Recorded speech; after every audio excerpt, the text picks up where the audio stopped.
Hey, what's up, Mythgardians? Cool Cat here, and Season 2 of the Pantheon games is finally upon us. Kind of sprung upon us, seemingly a little early. I was personally expecting the patch to be the classic mid-season patch, but turns out it was just the pre-season patch. So that's very exciting, you know, a whole new ladder to grind. And today we're going to go over 5 of the really strong decks to come out post-patch. This is probably not going to be the 5 strongest decks since the patch was a week or two ago, you know, so we probably don't know what the strongest decks are. We're still finding decks every day, but here's 5 that I think are going to do very well at the start of this season and probably deeper into this season as well.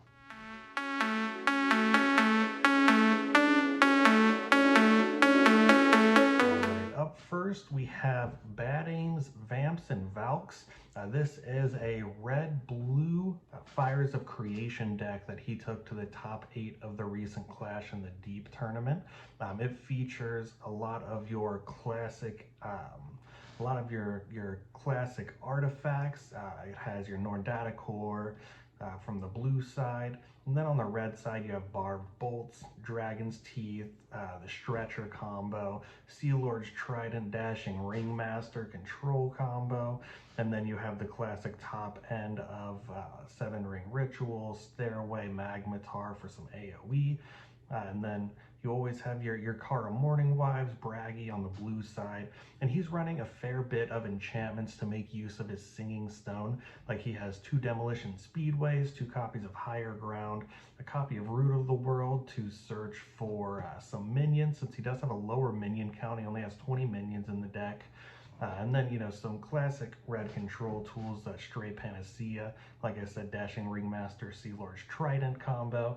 And this deck served him very well. He got all the way to the top 8. I'm not positive on the brackets after that, but I believe he at least advanced to the next round. I may be wrong on that, but let's go ahead and move on to the next deck.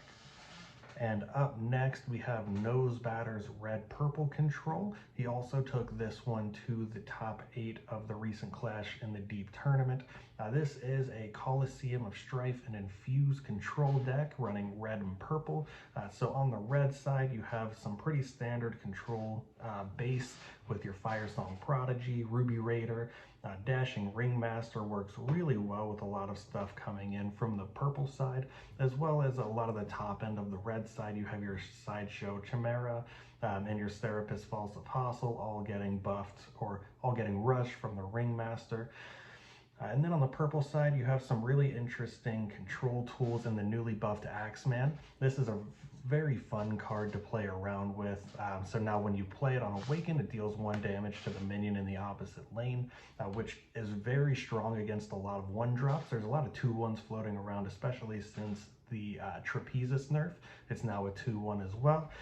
And then comboed with Misfortune, you can take down some pretty big things.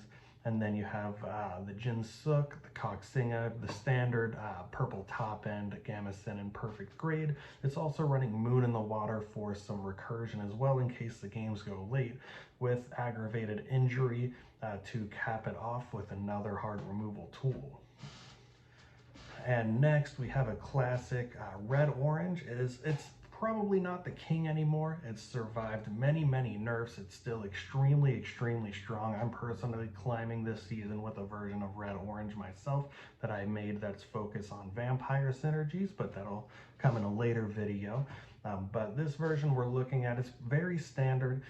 You know, it's nothing too exciting. It does run the Grand Finale combo is the one we're looking at right now. So you have all of your Forge minions, you have your Caravan Brass, your Triennial Patrol, your Hand of Sod, your Arquebus as well.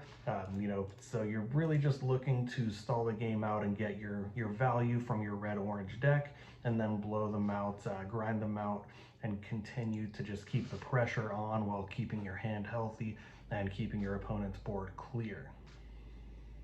Really just some standard red-orange things with a couple of finishers in Grand Finale, 7 Ring Ritual, Armageddon Angel, and even just spamming minions as well with your Triennial Patrols, your Rush minions, your Trapezes, Ruby Raider, Wings of Abaddon, and your Stairway to Hades as well.